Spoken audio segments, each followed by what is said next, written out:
Esta es la lección número 16 del Calvario al Paraíso y esta lección se titula La traición de Judas.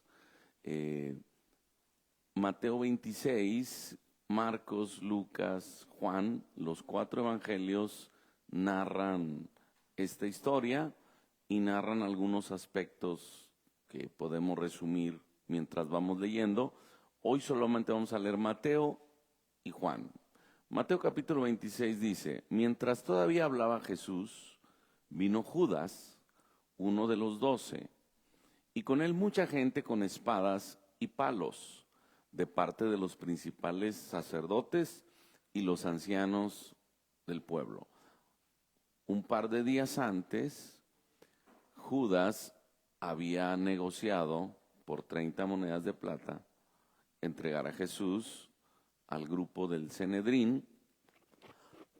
¿Qué era el Sanedrín? El Sanedrín eran los 70 ancianos que gobernaban Israel. Generalmente el líder del Sanedrín era el sumo sacerdote. Los 70 ancianos se componían de sumo sacerdote, familia sacerdotal, fariseos, escribas, saduceos, empresarios o gente adinerada y alguna otra gente con cierto prestigio o poder económico o poder social. Estos 70 gobernaban a Israel. Roma no le interesaba tu cultura, no le interesaban tus tradiciones, a Roma le interesaban tus recursos.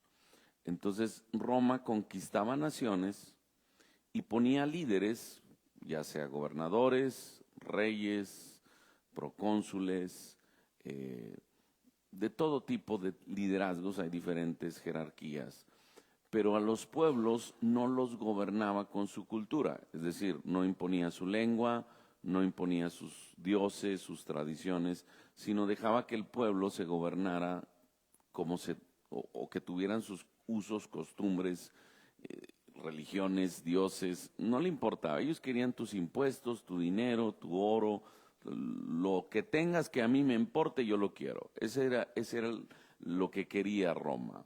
Entonces, para esto negociaron con los líderes de Israel y crearon los 70 ancianos, que son el Sanedrín.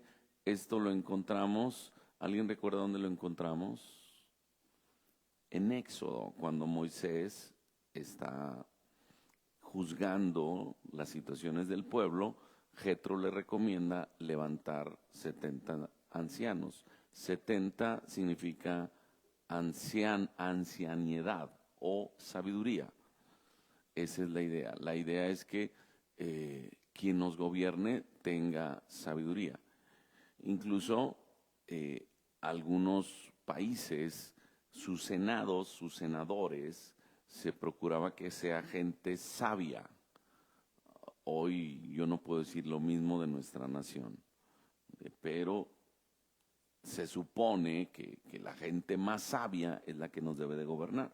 Ahora, el sumo sacerdote era el principal opositor de Jesús por envidia, por celo y por un temor a que Roma viniera y asesinara gente de Israel. Al Sanedrín, a un grupo importante del Sanedrín, le convenía el sistema de gobierno actual. ¿Por qué? Porque ellos se enriquecían a costa de Roma y a costa del pueblo. Entonces, realmente ellos querían mantener el control. Si Jesús hacía una revuelta social, Roma venía y con sus soldados, sus ejércitos, arrasaban pueblos. Entonces era lo que no querían, pero detrás de todo eso había envidia, había celo, había el enemigo queriendo matar a Jesús. Entonces Judas llega con este grupo de gente con espadas y palos, y el que le entregaba les había dado la señal, Judas, diciendo: al que yo besare, este es, prendedle. Y enseguida se acercó a Jesús y le dijo: salve, maestro, y le besó. Jesús le dijo: ¿a qué vienes? Entonces se acercaron y echaron mano a Jesús, y le prendieron. Aquí en los otros evangelios también dice, con un beso entregas a tu maestro, y es una de las escenas más terribles cuando alguien a quien tú amas te traiciona de una manera amorosa. Un beso es algo muy sagrado. Usted no besa a cualquiera. Un beso es algo muy... Cuando usted besa, usted está haciendo sentir a la persona parte de la familia, parte de él o de ella. Eso es un beso. Un beso no es un saludo solamente. Hay culturas donde los hombres se saludan de beso. Y a veces hasta de 2 o de 3 o de 4 besos, dependiendo del grado de amor o de familiaridad o de amistad que hay con la persona. Entonces, avanzamos, bueno, siguiente versículo, versículo 51. Pero uno de los que estaban con Jesús, extendiendo la mano, sacó la espada e hiriendo a un siervo del sumo sacerdote, le mochó la oreja. ¿Quién fue este discípulo? Pedro. ¿Y cómo se llamaba este siervo del sumo sacerdote al que le cortó la oreja? Malco. En los 4 evangelios, usted va armando un rompecabezas de cada escena. Entonces Jesús le dijo a Pedro, vuelve tu espada a su lugar, porque todos los que toman espada, a espada perecerán. ¿Acaso piensas? Ahora, Jesús reprende a Pedro, pero Jesús sana a Malco. Otro de los evangelistas narra que Jesús sana la oreja de este hombre y esto es terrible porque todavía Jesús está haciendo cosas en favor de los que le están haciendo daño. Todavía Jesús sana a Malco y Malco no agarra la onda. O sea, es impresionante el nivel. A Jesús no le gobernó en ningún momento la amargura, el odio, la venganza.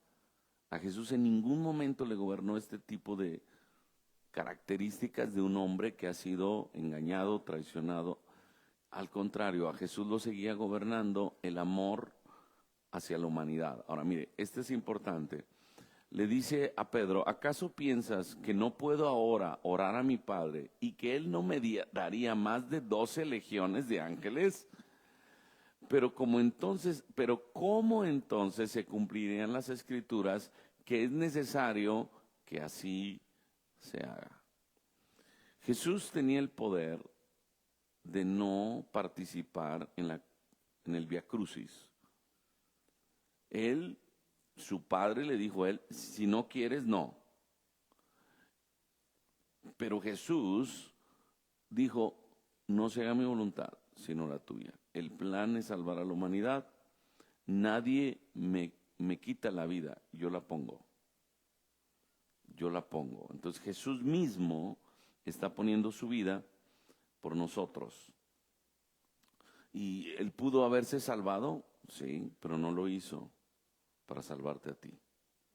Amén. Siguiente versículo.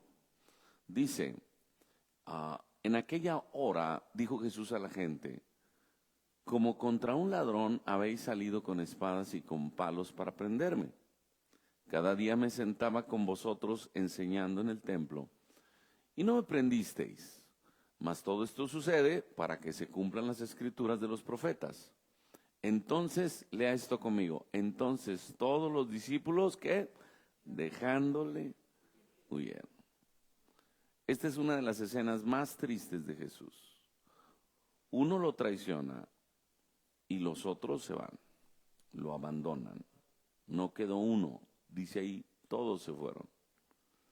Eran 12, uno le traicionó y los otros 11 tuvieron miedo y se fueron. Más adelante, en la siguiente sesión, que es el juicio que le hace Israel y el juicio de los gentiles, en la siguiente lección, aparecen Pedro y Juan, que son los dos que estuvieron cerca de Jesús. Luego, bueno, siguiendo con este tema. Ahora, quiero hablar de Judas un poquito. ¿Alguien me puede decir qué significa Judas? ¿Qué significa Judá? Alabanza. Es decir, el nombre de Judas es un adorador. Tiene un nombre sumamente poderoso. El Padre, ¿cuál fue la revelación que Jesús le da a la samaritana? El Padre busca ¿a quién? Adoradores, que le adoren en espíritu y verdad. Ahora, Judas tiene un nombre poderoso. Los nombres, recuerde, los nombres son una profecía de tu personalidad, de tu carácter, de tu futuro. Judas nació en Iscar. ¿Qué era Iscar? Iscar era un pueblo muy culto en Israel. Iscar era un pueblo donde salía gente muy sabia. ¿Quién era el tesorero de los 12? Pero tenían a Mateo, que era publicano. ¿Por qué seleccionar a Judas en lugar de Mateo? Porque con todo y que Mateo era publicano, Judas Iscariote estaba más preparado que el mismo Mateo. Ahora, Judas, el nombre de Judas lo recibe de sus padres, porque sus padres pertenecían a un grupo que creía en la libertad de Israel. Desde niño le dieron a su hijo una educación haciéndole creer que él sería parte del grupo que liberara a Israel de Roma. Es decir, lo que tú le digas a tu niño hoy, lo que tú le digas para él no solo son palabras, son profecías. Le van a forjar su camino. Judas nació, creció creyendo que él sería parte de un grupo que liberaría a Israel de Roma. El nombre de Judas viene de Judas Macabeos. Macabeo. ¿Quién es Judas Macabeo? Nuestra Biblia protestante no incluye el libro de los Macabeos, cual sí lo incluye la Biblia católica. Judas Macabeo fue alguien que luchó contra los griegos. Los griegos, el imperio griego fue antes del imperio romano, y este imperio griego fue sumamente profanador del templo. Ellos hicieron vilezas en el templo. Entonces hubo un grupo llamado los Macabeos que se levantaron contra este imperio griego y los derrotaron. En el templo hacían sacrificios a dioses ajenos. Entonces se dice que se acabó el aceite, fue tal la guerra que se acabó la materia prima para que el candelabro del lugar santo estuviera encendido. Entonces ocurrió un milagro. Después de que los macabeos ganan, no había aceite, pero encendieron el candelabro con una mínima cantidad de aceite que quedaba, y durante varios días permaneció encendida la luz. De ahí el pueblo de Israel lo consideró un milagro, que la luz de Dios va a permanecer iluminando a Israel. No recuerdo el nombre, pero de aquí viene la tradición cuando los jovencitos de 12, 13 años es un rito, se me fue el nombre. Ahí pregúntele a Google, rito o tradición judía para los niños, el Bar Mitzvah. De ahí viene la fiesta de las luces y se celebra más o menos en diciembre, cuando nosotros celebramos la Navidad. Entonces de ahí viene ese festejo.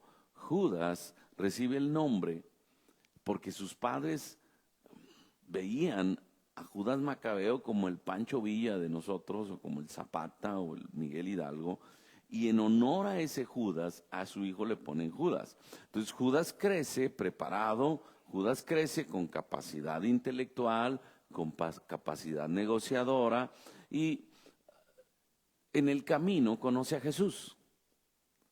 Y él dice, este es el Mesías, el hijo de David. Los profetas nos dijeron que iba a venir un descendiente de David y este descendiente va a ser nuestro Salvador. Ahora, en la mente de los israelitas en esta época, el Salvador no iba a venir a salvarlos de Roma, de la esclavitud de Roma, del yugo romano. Ellos no pensaban que había un imperio más oscuro, que es el imperio de las tinieblas, el reino de las tinieblas. Jesús vino algo mucho más terrible que el imperio romano, vino a liberarnos del imperio de las tinieblas. A eso vino Jesús. Pero ellos buscaban un líder que los liberara de Roma. Entonces Judas dijo, este es el Mesías y vamos a seguirlo y voy a ser el tesorero. Y dice la Biblia que tomaba parte de los dineros que se recaudaban. Y yo creo que Judas tenía un ahorro, un fondo de guerra. Yo creo que Judas, esta parte que él se robaba, la tenía destinada para cuando Jesús se autoproclamara o lo proclamaran rey de los judíos. Él entonces, mira Jesús, aquí tengo tanto dinero, vamos a comprar armas, vamos a comprar gente, vamos a la guerra contra Roma. Judas esperaba ese momento. Ahora, este momento, cuando llegó, cuando Jesús, en su momento más glorioso, lo quisieron coronar por rey. ¿Alguien recuerda cuándo quisieron coronar por rey a Jesús? Acuérdese. Jesús hizo un montón de milagros, pero hubo un milagro que todo el pueblo se quedó maravillado porque fue un milagro no personal, no fue un milagro para 2 personas o para una familia, sino fue un milagro para una gran multitud, 5,000 hombres, más sus mujeres, más sus niños. Le dio de comer a la gente. Y de ahí viene el principio. Dale de comer a la gente y van a votar por ti para presidente. Ya hasta Emi se ríe. Entonces, el asunto es que cuando Jesús hace este milagro, la gente dice, este es el Mesías. Y muy probablemente Judas, un movilizador social, ya desde aquellos años se movían este tipo de personajes, empezó a inducir a la gente, proclamemos a Jesús como rey. Este milagro fue el que levantó a Jesús de una manera impresionante. Este milagro postuló a Jesús en su momento más glorioso de todo su ministerio. Y en el momento más glorioso, más elevado de su ministerio, vinieron a ser los reyes los hombres. Pero Jesús le dio la espalda a la gente y le dio la gloria al Padre. Dice que se fue a orar. En tu momento más glorioso, dale la espalda a la gente y dale la gloria a Dios. ¿Alguien dice amén? Porque cuando usted recibe la gloria de la gente, su corazón se llena de ego, de orgullo, de soberbia. Y a Dios le caen gordos 2 tipos de personas. ¿Cuáles son? Se los he enseñado. Los soberbios y ¿qué otro? Los incrédulos. Dile al que está a tu lado, no te creas el muy. Bueno, entonces, cuando Jesús no recibe la gloria de los hombres y no acepta ser proclamado rey de los judíos, entonces Judas empieza, ¿cómo que no? Te he seguido 3 años y medio. O sea, yo te he seguido porque tú eres el que nos va a liberar. Pasan un par de días o semanas y llega el milagro que Jesús resucita a Lázaro, hermano de Marta y María, Pasan un par de días y en la casa de Simón llega María y unge a Jesús con un perfume muy caro. Y Judas, junto con otros, ¿por qué malgasta el perfume en Jesús? Pudiendo venderlo y darlo a los pobres el dinero. Pero lo decía porque era ladrón, él tomaba una parte. Pero lo decía porque su corazón ya estaba decepcionado de Jesús. Esto es muy interesante, porque Judas no seguía a Jesús de manera pura. Judas seguía a Jesús por conveniencia. Usted puede seguir a Jesús por conveniencia o por convicción. Hace 2 miércoles prediqué acerca de conveniencia o convicción. ¿Qué significa esto? El día que usted reciba lo que está buscando de Dios, ese día, adiós. Ya recibí lo que quise. Estuve contigo, Jesús, vine a la iglesia, hasta di diezmos y ofrendas, pero ya recibí lo que quise. Bye. ¿A cuántos les ha tocado tener a alguien cerca o que los busque, no por ti, sino porque quiere algo de ti? ¿Qué se siente? Cuando ya recibieron lo que querían de ti, ya no pueden sacar nada de ti y se van. ¿Qué sientes? Te sientes usado. Me estaba usando esta chava o este chavo, o este disque amigo, o en un trabajo. ¿Cuántos han sido despedidos injustamente? Porque pues te usaron nada más. Y cuando tú te sientes usado, te sale una amargura, un coraje, un orgullo que no es sano. Ahora, la motivación de Judas no era pura. Él seguía a Jesús porque yo te sigo porque yo quiero que tú seas el Mesías que yo quiero que seas, no lo que tú quieres, lo que yo. Y esto es muy real y pasa muy seguido. Por eso una de las frases o una de las del corazón de un adorador es: nunca te olvides de Dios cuando haya respondido tu oración. Nunca te olvides de Dios cuando haya respondido tu oración. Y al ver que Jesús no es lo que él quiere, dijo: no, pues ya perdí 3 años de mi vida, necesito recuperar algo, y compra y vende a Jesús. Va con el sumo sacerdote y con un parte del grupo del Sanedrín o de los líderes que no amaban a Jesús, que lo envidiaban, lo odiaban. ¿Qué me dan si les entrego a Jesús? Y estos pa' pronto, 30 monedas de plata. 30 monedas de plata era una cantidad sumamente importante. Usted podía poner un negocio, usted podía comprar una propiedad grande, porque era una cantidad de dinero suma. No, me gustaría decirles la cantidad exacta, pero 30 monedas de plata era una cantidad sumamente grande. Entonces, Judas, al no obtener de Jesús lo que él quería, esto es importante: no sigas a Jesús de acuerdo al Jesús que tú quieres. Sigue a Jesús de acuerdo al Jesús que él es. Otra vez. Si tú estás siguiendo a Jesús como Judas, tarde o temprano te vas a decepcionar, porque Jesús, el propósito de Jesús no es ser tu capricho. El propósito de Jesús es ser el Rey de Reyes y Señor de Señores. Él es el soberano, Él tiene la autoridad. La oración no es para que Dios haga lo que tú quieres. La oración es para que tú hagas lo que Dios quiere. ¿Alguien dice amén? El cristianismo no se trata que Jesús vaya detrás de ti. El cristianismo es de que tú vayas detrás de Jesús. Tú buscas a Jesús. Tú quieres a Jesús. Ahora, la traición ocurre y este Jueves Santo, en la noche, después de la última cena, después del Getsemaní, el Monte de los Olivos, que lo vimos la semana pasada, Jesús baja de la oración con los 11, y se encuentran a Judas y le da un beso y lo vende.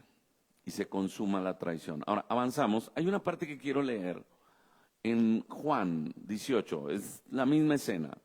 Pero Jesús, sabiendo todas las cosas que le habían de sobrevenir, ¿por qué Jesús tuvo un ataque de pánico? Porque tenía una agonía Jesús, porque sabía lo que le iba a venir. Lo vimos en la clase pasada. Jesús sufrió un ataque de pánico, un ataque de ansiedad, un ataque de estrés, a tal punto que se le reventaron las venitas del cerebro. O sea, Jesús recibió una migraña tan tremenda, tan bárbara, que le sangró la frente. Bueno, eso fue la semana pasada. Por eso él sabía lo que le iba a pasar y se adelantó y les dijo, cuando llegaron estos hombres, ¿a quién buscáis? Ellos respondieron, a Jesús Nazareno. Jesús les dijo, ¿qué les dijo? Yo soy. Les dijo, yo era, yo fui, yo seré, yo soy. Hoy vamos a predicar de eso también, ¿eh? Pero, y estaba también con ellos Judas, el que le entregaba. Ahora, este es poderoso. Cuando Jesús les dijo, yo soy, ¿qué sucedió? Retrocedieron y se cayeron. Cuando Jesús dice, yo soy, ¿a qué hace referencia Jesús cuando dice, yo soy? Ayúdeme. ¿Dónde encontramos yo soy el que soy? En la zarza. Jesús está haciendo referencia, yo soy el que estaba en la zarza.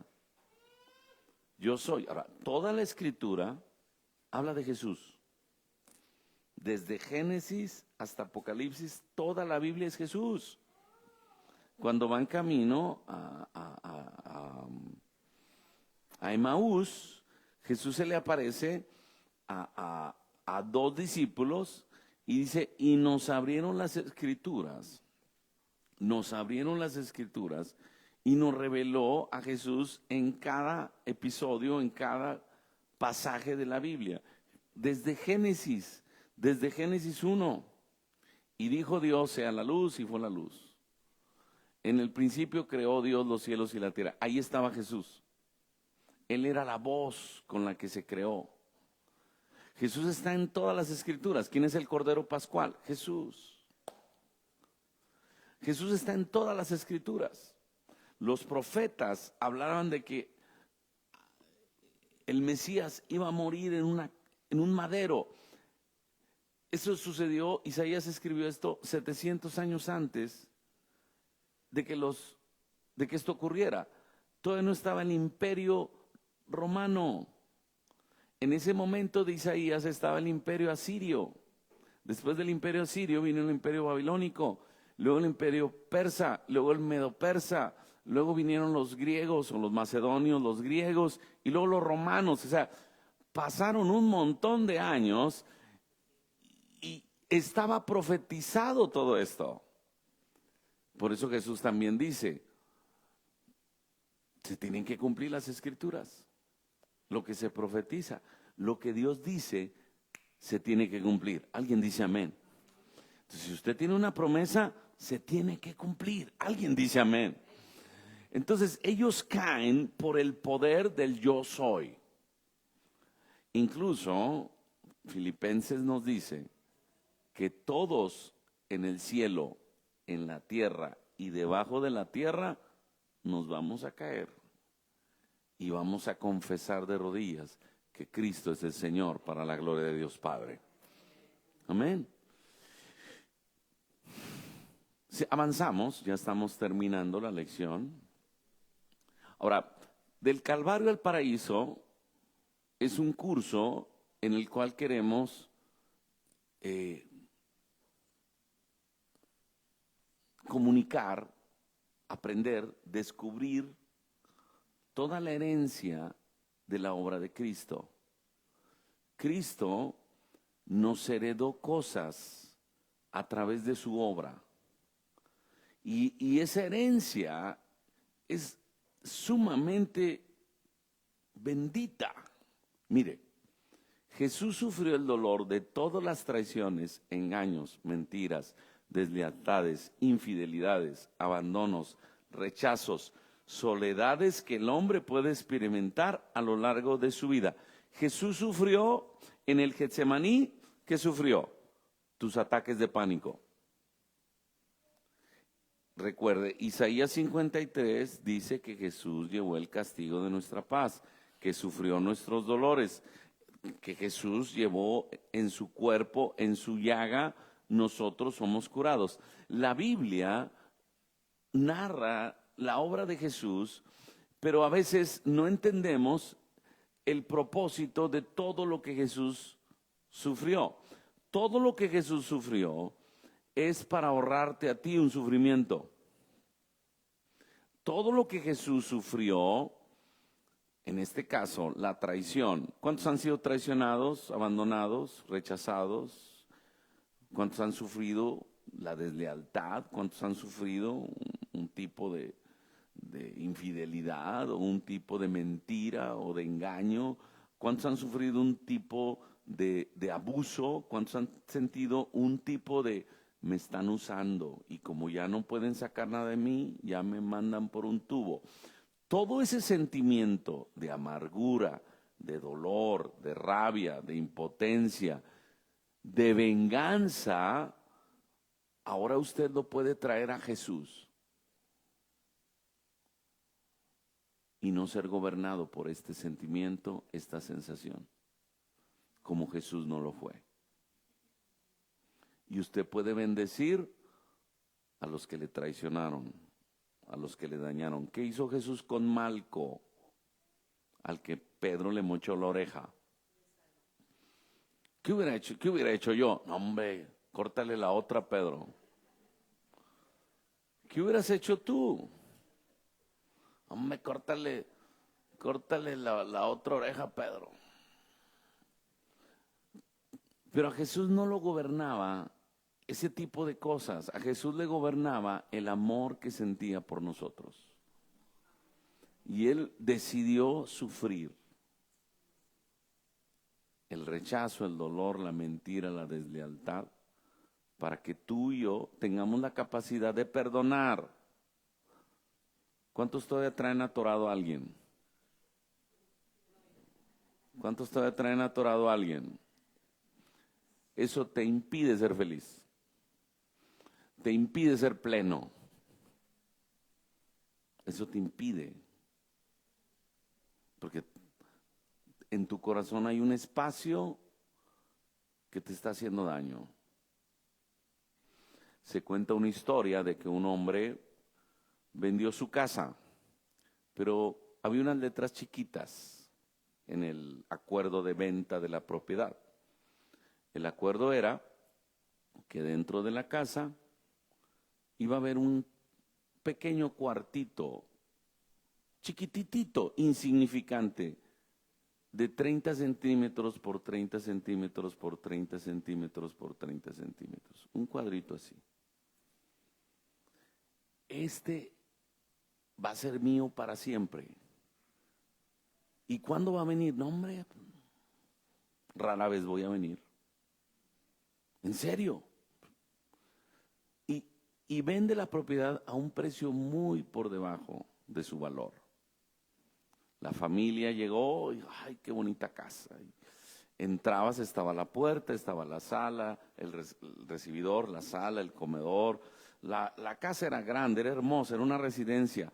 Pero a un lado, entre la sala y la cocina, o el comedor, perdón, estaba columnita con una pequeña puerta.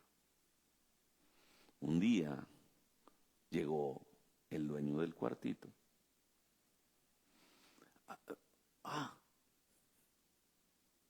Disculpe, señor, ¿a qué viene? Es que vengo a dejar algo a mi cuartito. ¿Y qué viene a dejar? Ese no es asunto suyo. Ese cuartito es mío. Y llegó con unas bolsas Y abrió su cuartito. Y dejó allí lo que traía en las bolsas. Cerró el cuartito, le puso llave y se fue. Un par de horas empezó un olor putrefacto.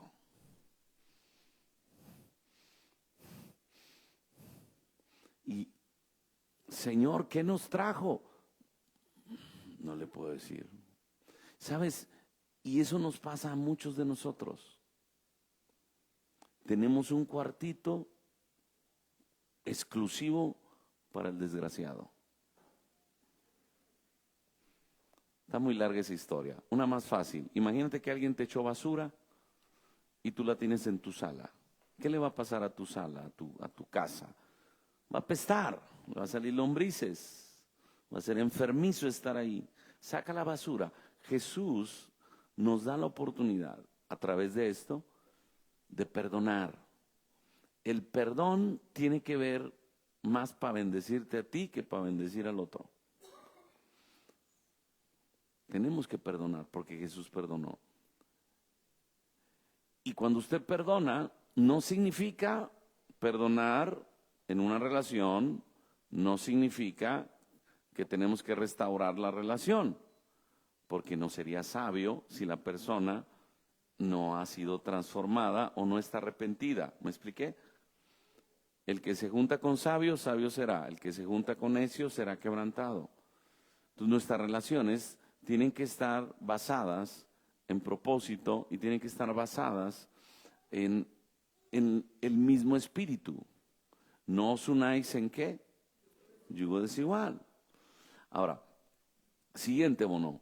Usted tiene la capacidad de perdonar. Y por último, Jesús también, a través de esta historia y a través de su sufrimiento, nos da la capacidad de ya no ser seguidores por conveniencia, como Judas, sino ser seguidores por convicción. ¿Alguien dice amén? Esta escena del Calvario al paraíso, esta parte del Vía Crucis tiene un mensaje. Te doy la capacidad de perdonar. Te doy la capacidad de librarte del espíritu de venganza. Acuérdate de lo que dice el Señor. Mía es la venganza. No te defiendas. No te defiendas. Un consejo, no te defiendas. Él se va a encargar. Amén. Ahora, y dos, muchas veces nosotros seguimos a Jesús por un interés, por una bendición, por un regalo, por un milagro, por un don, por algo. Si usted sigue a Jesús por eso, cuando lo reciba, usted se va a olvidar de Jesús. Pero Jesús, a través de esta obra, Él puede transformar ese corazón convenenciero. Toca tu corazón y toca tu corazón y dile, ya no vas a ser convenenciero, ya no vas a ser interesado, ya no vas a usar a las personas, sino que vas a amar a las personas. Vas a amar a Dios con todo tu corazón, con toda tu alma, con toda tu mente, con todas tus fuerzas y a tu prójimo como a ti mismo. ¿Alguien dice amén? Eso es la ley y todos los profetas. Padre, gracias. Gracias, Jesús, porque en tu obra tú nos heredaste la capacidad de perdonar y nos heredaste la capacidad de ser seguidores por convicción. Jesús, gracias porque tú sufriste el abuso de Judas, la traición de Judas, el abandono de los discípulos, para que nunca más la traición o el abandono de los que amamos gobierne nuestro corazón, sino que tu amor nos gobierne. Gracias, Jesús. En el nombre de Cristo, gracias, Padre. Amén.